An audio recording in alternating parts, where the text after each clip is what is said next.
샬롬, 헬로. 평안하셨습니까? 아멘.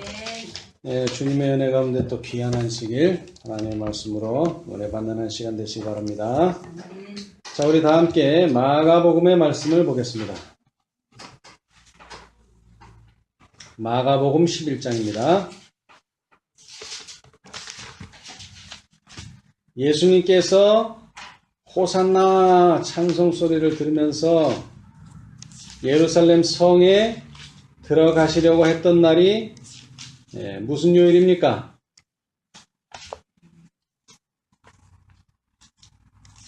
일요일이죠. 일요일. 일요일 날 아주 대단한 일이 벌어졌어요. 예수님께서 5,000명을 먹이셨을 때에도 많은 사람들이 예수님을 왕으로 모시고 싶어 했지만 예수님께서는 조용히 사라지셨어요. 그런데 오늘 지난날 일요일 날에는 예수님께서 직접 나귀 새끼를 타고 왕으로서 예루살렘 성으로 들어가시려고 했었습니다. 그런데 들어가시지를 않고 또 사라지셨죠. 자, 이제는 그 이튿날, 자, 12절, 마가복음 11장 12절.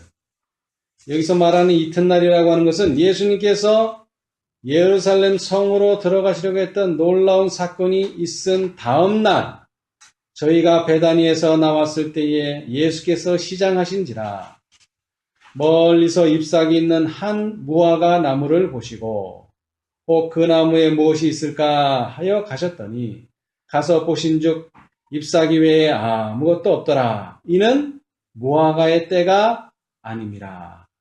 자, 이와 같은 사건을 다루고 있는 마태복음의 기사를 한번 읽어보겠습니다. 마태복음 21장.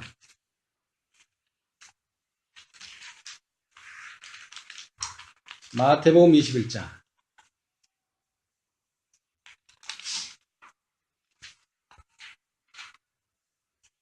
18절. 이른 아침에 성으로 들어오실 때에 시장하신지라 길가에서 한 무화과 나무를 보시고 그리로 가서 잎사귀밖에 아무것도 얻지 못하시고 나무에게 이르시되. 자, 여기까지 읽겠습니다. 여러분, 나무에게 말하는 사람이 있다면 좀 이상한 사람이죠. 사람한테 말하는 것은 이해가 되지만 나무한테 말을 한다면 이게 상식을 벗어나는 일 아닙니까? 예. 자, 그런데 예수님께서는 이 나무를 사람처럼 여기고 말씀하셨어요. 예수님께서는 한 번도 어떤 사람을 저주한 적은 없습니다. 그러나 여기에 이 무화과 나무는 저주를 받았어요. 근데 무엇처럼 저주를 받았어요? 사람처럼 저주를 받았어요. 그래서 화이 선지자께서는 이것을 행동화된 비유다 이렇게 말씀해요. 행동화된 비유. 이제부터 영원토록 내게 열매가 맺지 못하리라 하시니 무화과 나무가 곧 마른지라. 자, 여러분, 올해까지 무화과가 안 열렸지만 내년에 혹시 열릴지 누가 압니까? 내년에. 왜 예수님께서 내년에 열릴지도 모르는데 저주하셨어요? 그래서 내년에 열릴 수가 없어요, 이제. 나무가 다 말라서 죽었어요. 왜 예수님께서 선언을 하셨을까요? 저주를. 혹시 내년에도 열릴 수 있는데 왜 예수님께서 열리지 못하도록 선언을 하셨을까요? 여러분, 은혜의 시기라는 것은 고무줄처럼 계속 늘어나는 게 아닙니다. 정한 때가 있습니다. 근데 그 정한 것은 누가 정합니까? 내가 정하는 게 아닙니다. 내가 정하는 게 아니에요. 누가요? 예수님이 보실 때에 은혜의 시간이 있다는 것입니다. 그리고 예수님이 정한 시간에 회개하고 돌이키지 않는다면요. 기회가 있습니까? 또 다음에? 없습니다. 없어요. 기회는 절대로 없습니다. 안타깝지만 기회는 없습니다. 근데 왜 예수님께서는 기회의 문을 닫으셨을까요? 왜? 좀 더 기회를 더 열어두시지. 많은 사람들이 지금 믿음을 착각하고 있습니다. 믿음을 착각하고 있어요. 믿음은 뭘 믿는 겁니까? 뭘 믿는 거예요? 하나님이 말씀하신 대로 믿는 것입니다. 노아가 8명이 구원 얻는다 라고 말씀하시지 않으셨습니다. 예수님께서는, 하나님께서는. 그러나 배를 어떻게 지으라고 말씀하셨어요? 2척, 3척, 4척, 5척, 6척, 10척을 지어라가 아니라 오로지 한 척을 지어라 합니다. 한 척입니다.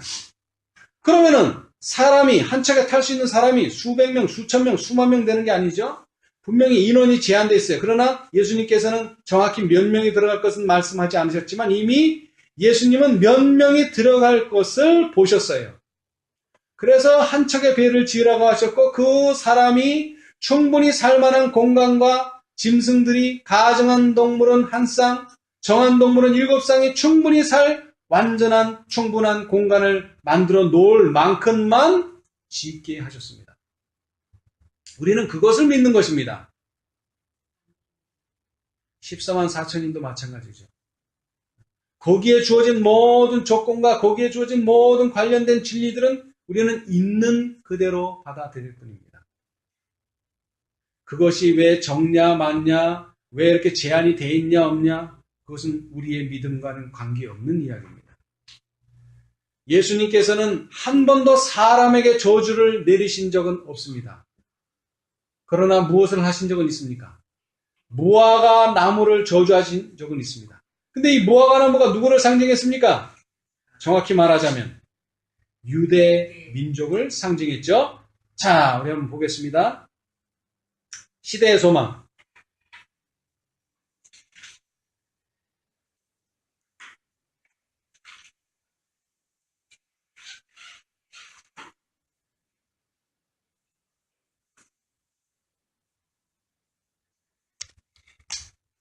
시대의 소망 584페이지.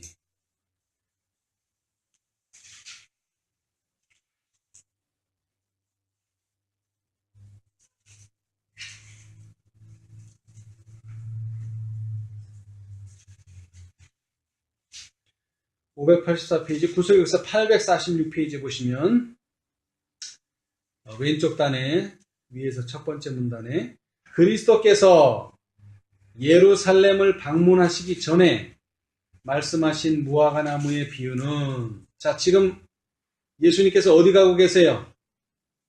예루살렘을 가고 계시죠? 그런데 여기에 오시기 전, 오늘 월요일인데 월요일 되기 전에 이전에 한 비유를 드셨어요. 그것은 바로 무화과 나무의 비유입니다. 누가복음 13장에 나오죠. 그래서 3년 동안 뭐를 했는데 잘 가꾸고 잘 해줬는데 뭐가 없었어요? 열매가 없었어요. 비유 가운데 열매 맺지 않는 나무를 위하여 금년에도 그대로 두소서. 내가 두릅하고 거름을 줄이니 이후에 만일 실과가 열면 이언이와 그렇지 않으면 찍어 버리소서라고 가온지기는 간청하였다. 열매 없는 나무를 좀 더 돌봐 주어야만 하였다. 이것은 바로 이익을 얻고자 함이었다. 그러나 만일 열매를 맺지 않는다면 뽑아 버릴 수밖에 없을 것이었다. 비유 가운데서 가온지기의 수고의 결과는 예언되지 않았다. 이 말이 뭐냐면은, 자, 그래서 그렇게 거름을 주고 하면은 열매를 맺을 것이냐, 열매를 맺지 않을 것이냐에 대한 이야기는 그 비유에 나와 있지 않다는 것입니다. 이것은 그리스도께서 말씀하신 백성들에게 달려 있었다. 그들은 열매 맺는 나무로 대표되었으며, 열매 없는 나무로 대표되었으며, 그리고 저희 운명을 결정하는 일은 그들 스스로에게 달려 있었다. 하늘이 줄 수 있는 모든 유익이 주어졌지만 그들은 증가된 축복들을 통해 유익을 얻지 못하였다. 열매 맺지 않는 무화과 나무를 저주하신 그리스도의 행위로 결과가 드러났다. 그들은 스스로 저희 자신들의 멸망을 결정하였던 것이다. 그 비유에서는 결말이 나오지 않았는데 오늘 예수님께서 그 무화과 나무를 뭐 하심으로? 저주하심으로 그들의 운명은 뭐로 결정됐어요? 멸망으로 결정이 된 거예요. 멸망으로. 유대민족은 1000년 이상이나 1000년 이상이나 하나님의 자비를 악용해 왔으므로 하나님의 심판을 초래하게 되었다. 그들은 하나님의 경고를 거절하고 그분의 선지자들을 죽였다. 그리스도 당시 백성들은 같은 방향으로 따라감으로써 이러한 죄들에 대해 스스로 책임을 져야 하였다. 현재 저희에게 제시된 자비와 경고를 거절함으로써 저희 세대의 죄를 쌓았다. 그 민족이 과거 여러 세기 동안 벼리어 만든 쇠사슬로 그리스도 당시의 백성들은 자기 자신들을 단단히 얽어매고 있었다. 스스로 자신을 얽어맸다는 거예요. 그래서 각 시대마다 사람들에게 저희 시대의 빛과 특권, 즉 하나님과 화목할 수 있는 은혜의 기간이 주어진다. 그러나 이 은혜에는 제한이 있다.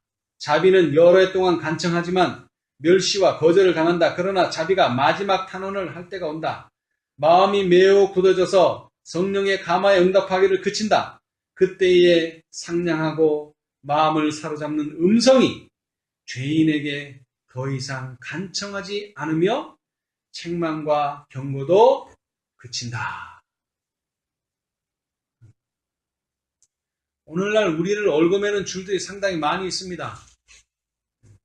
자, 우리 초기 문집을 보겠습니다.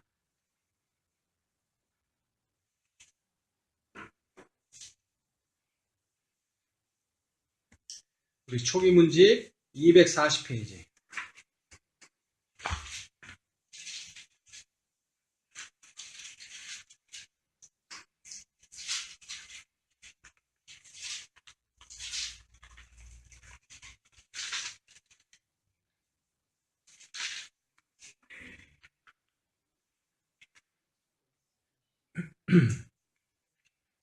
자, 여기 보시면은 둘째 천사의 기별이라고 되어 있죠? 소제목이. 둘째 천사의 기별이 이루어질 때 어떤 일이 벌어졌는가? 자, 많은 사람들을 거기 240이라고 한 그 위에, 그러니까 239부터 봐야 되겠죠? 많은 사람들을 압도했던 두려움은 쉽게 가시지 않았다. 그들은 실망한 자들에 대하여 즉시 승리감을 나타내지 않았다. 그러나 하나님의 진노의 증거가 전혀 나타나지 않자. 자, 그러니까 처음에 예수님께서 오신다고 며칠로 날짜를 잡았어요. 3월 22일. 그래서 많은 사람들이 기다리고 있었는데 그 기다리는 사람들 중에는 정말로 예수님을 기다리고 있었던 사람들도 있었지만 그 중에는 어떤 사람이 있었다고요? 두려움에 압도돼서 예수님이 오신다니까 그 예수님을 그래도 만나보려고 하는 두려움 때문에 하나님의 백성들처럼 행동하는 사람들이 있었어요. 잡족들이 있었어요. 출애굽 당시로 치자면은. 그런데 그날이 지났는데 예수님이 안 오시니까 그들은 지금까지 갇혀있던 두려움에서 헤어나와 재림 신도들을 조소하고 비난하기 시작했다. 하나님의 백성들은 다시 한번 시험을 받았다. 세상은 그들을 비웃고 조롱하였다. 또 예수께서 즉시 오셔서 죽은 자를 일으키시고 살아남은 성도들을 변화시켜서 그들을 천국에 데려가 그곳에서 영원토록 살게 해주실 것을 의심 없이 믿었던 자들은 뭘 당했을까요? 실망을 당했죠. 그런 사람들은 실망을 당했어요. 자, 그 다음에 재림운동이 예시된 나는 줄로 함께 묶여있는 듯한 무리들을 보았다. 이 무리 가운데 많은 사람들이 심한 흑암 가운데 있었는데 그들의 눈은 아래로 땅을 향하고 있었으며 그들과 예수님 사이에는 아무런 관계도 없는 것 같았다. 그런데 이들 같지 않은 무리들 가운데서 빠져나온 사람들이 있었는데 그들의 용모는 빛나고 그들의 눈은 하늘로 향해 있었다. 자, 대부분의 사람들이 눈이 어디로 가 있다고요? 땅을 향하고 있었는데 이 사람들의 눈은요? 하늘을 향해 있고 이 사람들은 그 줄 안에 있어요? 밖에 있어요? 밖에 있는 사람들이 있었어요. 예수님에게서 나온 빗줄기가 햇살처럼 그들에게 비추고 있었다. 한 천사가 나에게 주의 깊게 살펴보라고 일러주었다. 나는 그 빗줄기를 받고 있는 개개인을 천사가 지키고 있는 것을 보았다. 반면에 악한 천사들은 어두운 가운데 있는 자들을 둘러싸고 있었다. 나는 한 천사가 하나님을 두려워하며 그에게 영광을 돌리라. 이는 그의 심판하실 시간이 이르렀음이니라고 외치는 소리를 들었다. 이건 몇째 천사의 기별이에요? 첫째 천사의 기별이죠. 그때의 한 영광스러운 빛이 그 기별을 받아들인 모든 자들을 환하게 비추었다. 어둠 속에 있던 자들 중 어떤 이들은 그 빛을 받고 기뻐하였다. 자, 지금 이게 무슨 얘기냐면은 앞에 내용에 실제적으로 1844년 3월 달에 일어난 일을 실제로 지금 재림운동이 예시되면 그것을 이상으로 보는 거예요. 실제적으로 벌어진 일을 이상적으로 본단 말이에요. 그죠? 자, 그래서 자신들이 첫째 천사의 기별을 가지고 예수님의 재림을 기다렸는데 예수님께서 그날 오셨어요? 안 오셨어요? 안 오셔서 실망을 했는데 그 사람들을 이상으로 보면, 환상 가운데 보면 그것이 어떤 일인가 하는 것을 지금 보여주는 거예요. 그러니까 지금 세상에 많은 개신교인들이 살았는데 첫째 천사의 기별을 받았을 때 뭘 받은 거예요? 빛을 받은 거죠, 빛을. 그래서 그 빛을 받고 어디서 나온 거예요? 개신교에서 나왔죠. 근데 여기서는 교회에서 나왔다고 표현 안 하고 줄 밖으로 나온 거예요, 줄 밖으로. 그렇죠? 그때 한 영광스러운 빛이 그 기별을 받아들인 모든 자들을 환하게 비추었다. 어둠 속에 있던 자들 중 어떤 이들은 그 빛을 받고 기뻐했다. 처음에는 그 외에 다른 사람들은 하늘로부터 온 빛을 거절하면서 그것은 자기들을 흩어버리는 빛이라고 말하였다. 이게 무슨 뜻이에요? 교회를 무너뜨리는 자들이라는 거죠. 이 첫째 천사의 기별을 받아들인 자들. 그 빛이 그들을 떠나자 그들은 암흑 속에 남게 되었다. 예수께로부터 그 빛을 받아들인 자들은 그들에게 임하는 귀중한 빛이 더욱 풍성해지는 것을 보고 즐거워하였다. 그들의 얼굴은 거룩한 기쁨으로 빛났으며 그들은 진지한 태도로 예수님을 쳐다보면서 천사들과 함께 하나님을 두려워하며 그에게 영광을 돌리라. 이는 그의 심판하실 시간이 이르렀음이니라고 외쳤다. 그들이 이렇게 외칠 때 나는 어둠 속에 있는 자들이 어깨와 옆구리로 그들을 밀어내는 것을 보았다. 그러자 그 거룩한 빛을 지닌 많은 무리들이 그들을 메고 있던 줄을 뭐 해버리고? 끊어버리고 그 무리에서 이탈하여 따로 섰다. 이런 일이 진행되고 있을 때 다른 무리에 속해 있으면서 그들의 존경을 받고 있던 사람들이 각기 아첨하는 말과 무서운 눈초리와 위협하는 제스처를 하면서 그 사이를 빠져나와 약해진 줄을 어떻게 했어요? 다시 팽팽하게 잡아다녔다. 이들은 쉬지 않고 하나님께서 우리와 함께 계시고 우리는 빛 가운데 있다. 우리는 진리를 가지고 있다는 말을 되풀이하면서 줄을 어떻게 한다고요? 팽팽하게. 왜 팽팽하게 해요? 지금 거기에 있던 사람들 중에 첫째 천사의 기별을 받은 사람, 빛을 받은 사람들이 빠져나가서 그 줄이 헐렁해졌어요, 지금. 그래서 그 줄을 팽팽하게 당긴다는 거예요. 내가 이 사람들이 어떤 사람인지 묻자 천사한테 그들은 스스로 그 빛을 거절한 누구? 목사들과 지도자들로서 다른 사람들조차 그것을 받아들이지 못하도록 하고 있다고 대답했다.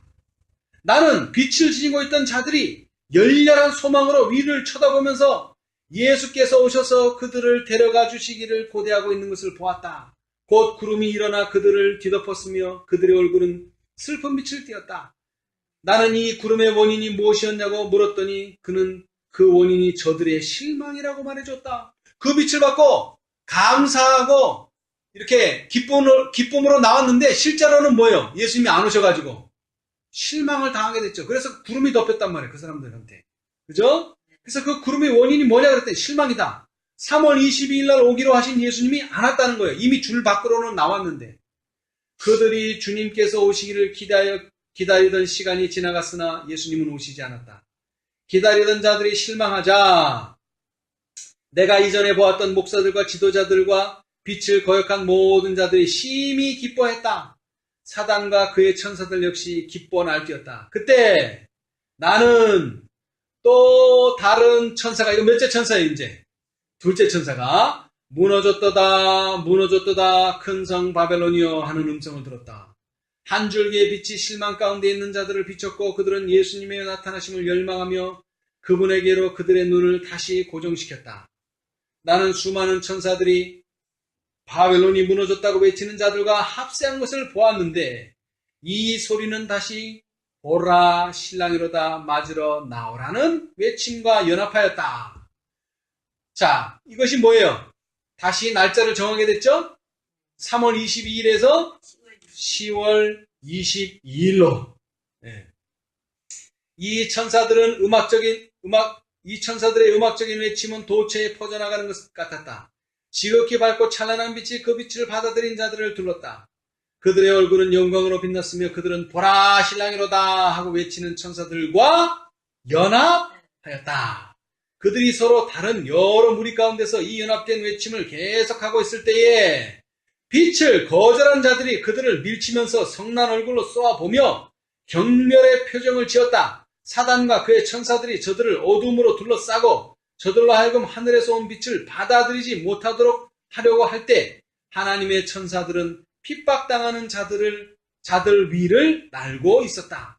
그때에 나는 조롱당하던 자들을 향하여 그들에게서 나와 부정한 것을 만지지 말라고 외치는 한 음성을 들었다. 이거 어디에 나오는 음성이에요? 이거 어디 나오는 음성이에요? 자, 다시 얘기합니다. 자, 하나님을 두려워하며 그에게 영광을 돌리라. 어디에 나오는 말씀이에요? 요한계시록 14장의 첫째 천사죠. 그 다음에 무너졌도다 큰 성 바벨론이요. 둘째 천사죠. 자, 그런데 오늘 지금 이 말, 그때에 나는 조롱당하는 자들을 향하여 그들에게서 나와 부정한 것을 만지지 말라. 어디 나오는 음성이에요?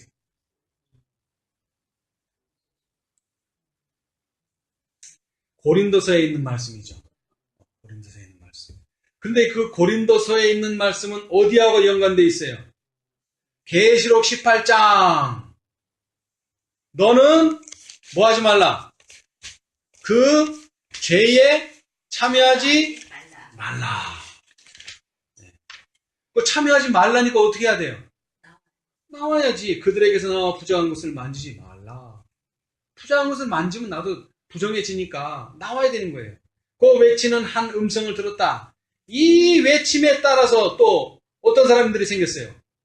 수많은 무리가 그들을 두른 줄을 끊어버리고 어두움 가운데 있는 무리들을 떠나 이미 자유를 얻은 자들과 연합하여 기꺼이 그들의 외침에 동참하였다.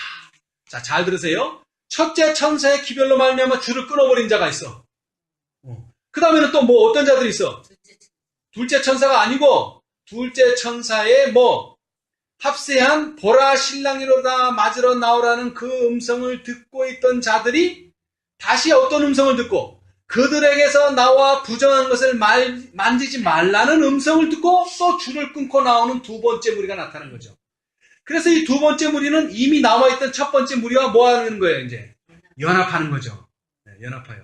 자들과 연합하여 기꺼이 그들의 외침에 동참하였다. 나는 아직 흑암 중에 있는 무리들 가운데 남아서 진지한 범민의 기도를 드리고 있는 소수의 무리를 보았다. 목사들과 지도자들이 이 여러 무리들 사이를 돌아다니면서 줄을 더 굳게 잡아 메었다. 처음보다 더 굳게. 메었지만 여전히 그 열렬한 기도 소리는 그치지 않고 들려왔다. 그때 나는 간구하던 자들이 손을 내밀어 하나님 안에서 즐거워하며 자유를 누리는 가운데 연합된 자들에게 도움을 요청하는 것을 보았다. 그들이 하늘을 우러러보며 위를 가리킬 때 그들 가운데서 나와 따로 있으라고 대답하였다. 자, 도와달라 그러니까 뭐라고 말했어요? 그들 가운데서 나와 따로 있으라. 그게 대답이에요. 그들 가운데서 나와 따로 있으라. 그게 대답이요. 그게 도움이야. 나는 자유롭게 풀려나오기 위하여 투쟁하는 사람들을 보았는데 마침내 그들은 그들을 두르고 있던 줄을 또 어떻게 했어요? 끊어버렸다. 그들은 끈을 더욱더 조여 매어 힘을 정하며 또 뭐라고 말해요? 하나님이 우리와 함께 하신다. 우리는 진리를 가지고 있다고 반복하는 주장에 넘어가지 안으려고 안간힘을 쓰고 있었다. 네. 자, 그런데 나왔어요? 못 나왔어요? 네? 나왔어요? 못 나왔어요? 나왔죠. 줄을 끊어버렸기 때문에. 그러나 이 나가는 사람들을 그래 잘 가 이런 게 아니죠. 그 사람들을 못 나가게 하려고 뭐라고 말하면서 하나님이 우리와 함께 하셔. 우리는 진리를 가지고 있어. 나가지 마. 나가지 마. 붙드는 사람들이 있었다는 거예요. 지금 몇 번째로 나왔어요, 이 사람이? 세 번째로 나왔죠, 세 번째로. 자, 그 다음 더 읽어봅시다. 어둠 속에 있는 무리를 떠나서 보다 넓은 평지에 모여있는 자유로운 무리에 가담하는 자들이 계속적으로 늘어났다. 그들의 눈은 위로 향하고 하나님의 영광은 그들 위에 임했으며 그들은 기쁨으로 찬양의 노래를 불렀다. 그들은 밀접하게 연합되어 하늘의 빛으로 둘러싸여 있는 것처럼 보였다. 이 무리들 주위에는 빛의 영향을 받았으나 그 무리와는 밀접하게 연합되지 않은 어떤 부류의 사람들이 있었다. 자, 잘 들으세요. 자, 이전에 그 줄에서는 나왔어요. 끊고, 그죠? 그런데 이 첫째 천사, 둘째 천사의 기별과 뭐하지 않은, 연합하지 않고 또 따로 있는 무리가 있다는 거예요, 또. 이 무리들 주위에는 빛의 영향을 받았으나 그 무리와는 밀접하게 연합되어 있지 않은 또 다른 무리가 있는 거예요. 줄에서는 나왔는데 어떤 무리의 사람들이 있었다. 주어진 빛을 사랑하는 자들은 모두 진지하게 위를 응시하고 있었으며 예수께서는 그들을 인정하시는 기쁜 표정으로 바라보고 계셨다. 그들은 그분께서 어서 속히 임하시기를 고대하였다. 그들은 한순간도 땅에 한눈을 팔지 않았다.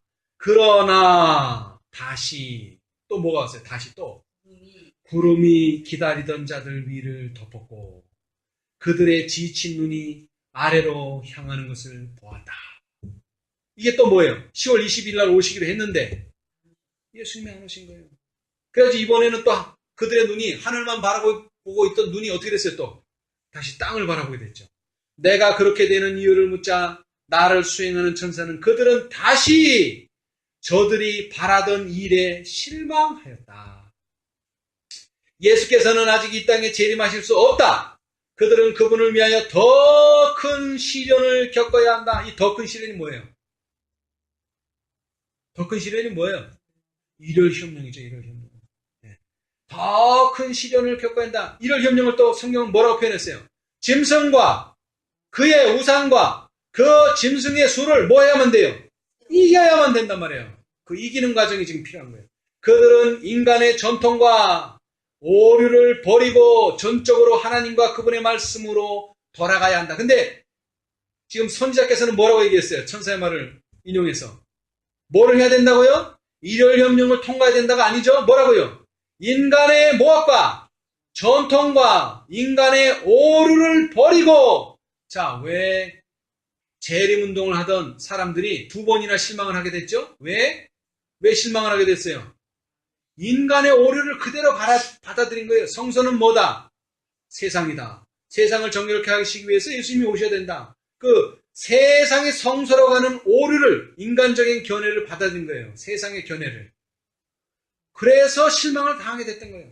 그래서 우리는 이 실망을 통해서 무엇을 해야 되는 거예요, 이제?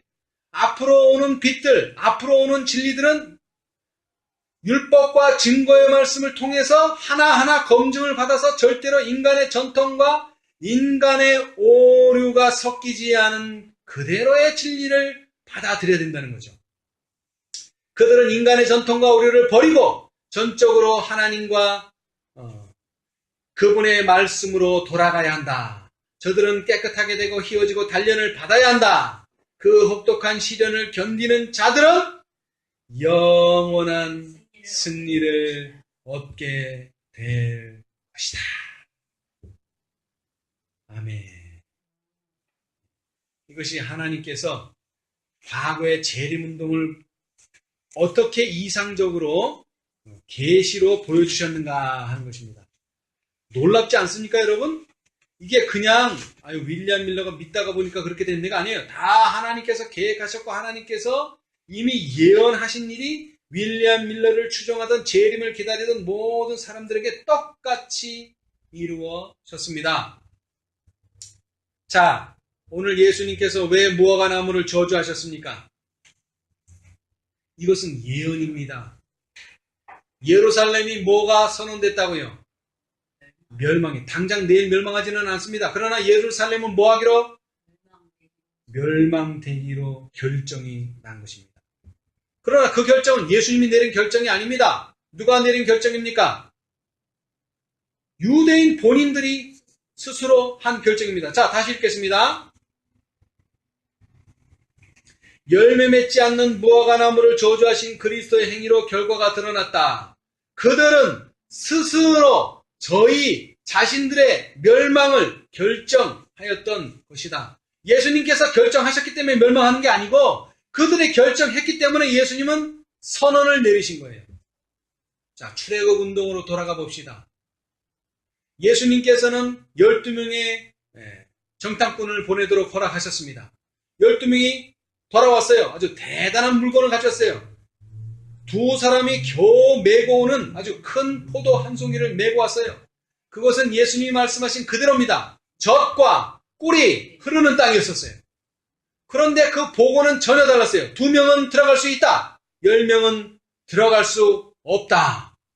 그런데 그 보고를 듣고 이스라엘 백성이 선택한 대답은 무엇입니까? 우리는 들어갈 수 없다. 그 백성들의 선택을 듣고 예수님이 뭐라 그랬어요? 여호와가 그래 너희는 들어가지 못한다 라고 선언하셨어요. 그랬더니 다음날 일어나더니 뭐예요? 이제 또 들어간다는 거죠. 또 들어간다는 거예요. 예수님이 뭐라고 선언했는데 너희는 들어가지 못한다. 근데 그 결정은 왜 나왔다고요? 이스라엘 60만 대군이 하나같이 우리는 못 들어간다라고 선언했기 때문에 그 결정에 따라서 예수님이 그럼 너희는 들어갈 수 없다. 여호수아와 갈렙만 들어가고 라고 선언하셨는데도 불구하고 다음날 지나서는 또 우리가 들어갈 수 있다. 사단의 선동에 의해서. 그래서 뭐예요? 항상 전쟁할 때마다 이겼던 법궤를 쥐고서 전쟁을 갔는데 어떻게 됐어요? 졌고 무엇도 빼앗겼어요.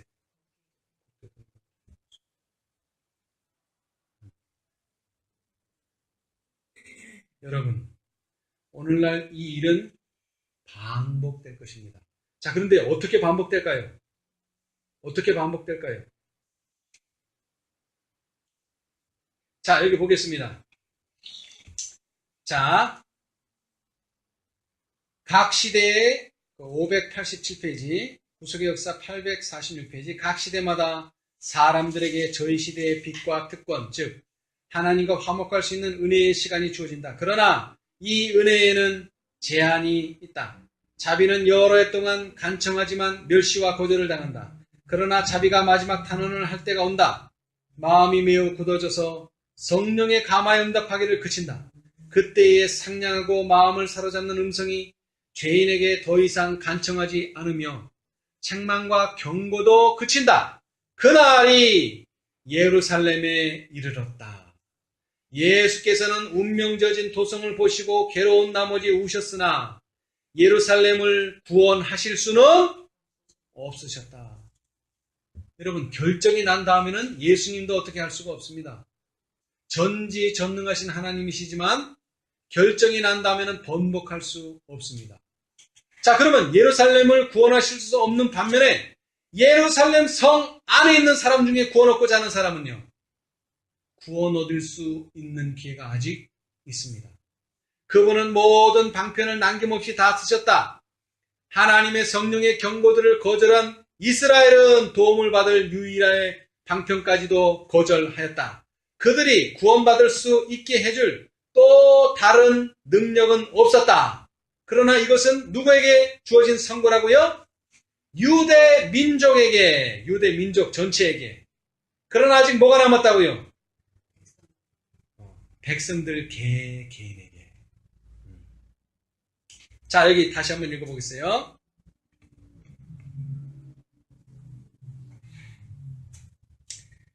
자, 그 밑에 문장. 선지자들을 통하여 그들의 감추어진 죄악이 백일하에 드러났으므로 배도한 이스라엘은 하나님의 선지자들을 미워하였다. 아합이 엘리야를 원수처럼 생각한 것은 선지자가 충실하게 왕의 은밀한 죄악을 책망하였기 때문이다. 그처럼 오늘날도 죄의 책망자인 그리스도의 종은 경멸과 거절을 당한다. 그리스도의 종교인 성경 진리는 도덕적 불결의 강력한 사조와 투쟁한다. 편견은 그리스도 당시보다 더 강력하게 사람들의 마음속에 역사한다. 그리스도께서는 사람들의 기대를 충족시키지 않으셨다. 그분의 세계는 저희 죄에 대한 책망이었으므로 그들은 그리스도를 배척하였다. 그와 같이 지금도 하나님의 말씀의 진리가 사람들의 행습과 저희의 타고난 경향과 조화되지 않으므로 무수한 사람들이 진리의 빛을 거절한다. 사단의 충동을 받은 사람들은 하나님의 말씀을 의심하고 그들의 독자적 판단을 따르기로 선택한다. 그들은 광명보다 흑암을 선택한다. 그런데 그들은 저희 영혼의 위험을 무릅쓰고 이 일을 한다. 그리스도의 말씀을 트집잡던 자들은 트집거리가 계속 증가하는 것을 발견하였으며 마침내는 진리와 생명 되신 분으로부터 돌아서 버리고 말았다. 지금도 그와 같다. 하나님께서는 육적인 마음이 당신의 진리를 대항하기 위하여 가져올 모든 장애물을 제거하겠다고 제의하지 않으신다. 여러분, 내가 예수 믿을 수 있기 전에 이런 문제 해결되고 저런 문제 해결되고 다 해결된 다음에 예수 믿을 날은 오지가 않습니다, 여러분. 장애물들을 절대 예수님께서는 거둬주시지 않습니다. 의심하려면 얼마든지 의심할 수 있어요. 불신하려면 얼마든지 불신할 수 있어요. 어두움을 환하게 비출 귀중한 광선을 거절하는 자들에게는 하나님의 말씀의 비밀이 그런 상태로 영원히 남아 있을 것이다. 그들에게 진리는 감추어져 있다. 그들은 맹목적으로 걸어가며 저희 앞에 있는 멸망을 알지 못한다. 그리스도께서 감람산 위에서 세상과 각 시대를 내려다 보셨으므로 그분의 말씀은 거룩한 자비의 간청을 경시하는 모든 영혼에게 적용된다. 첫째는 유대민족에게 적용되고 그 다음에는요, 모든 영혼에게 적용된다. 그분의 사랑을 조소하는 자인 바로 그대에게 그리스도께서는 오늘 말씀하신다. 그대의 평화에 관한 일들을 알아야 할 사람은 바로 그대이다. 자신을 위하여 흘릴 눈물이 없는 그대를 위하여 그리스도께서 비통의 눈물을 흘리고 계신다. 자, 아까는 예수님께서 누구를 위해서 눈물을 흘리셨어요? 예루살렘 성전, 예루살렘을 위해서 오셨어요. 근데 지금은요, 자신을 위하여 흘릴 눈물이 없는 그대를 위하여 그리스도께서 비통의 눈물을 흘리고 계신다. 바리새인들을 파멸시킨 치명적인 마음의 완고함이 벌써 그대에게서 나타난다. 그리고 하나님의 은혜의 모든 증거와 모든 신령한 빛의 광선은 영혼을 녹여서 복종하게 하든지 혹은 영혼을 회개하지 않는 절망적인 상태에 고착시키든지 하고 있다.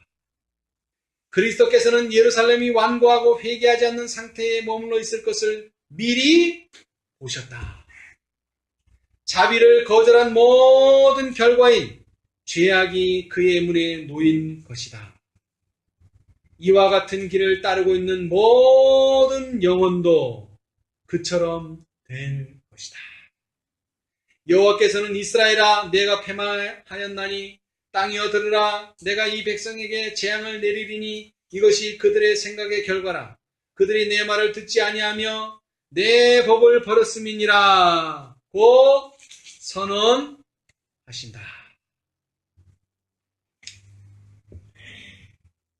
오늘날 이 비유를 듣게 될 사람들은 누굽니까? 이 비유를 듣게 될 사람들은 누구예요? 순종하지 않는 사람들입니다. 순종하지 않는 사람들. 자, 우리 이 말씀만 읽고 마치겠습니다.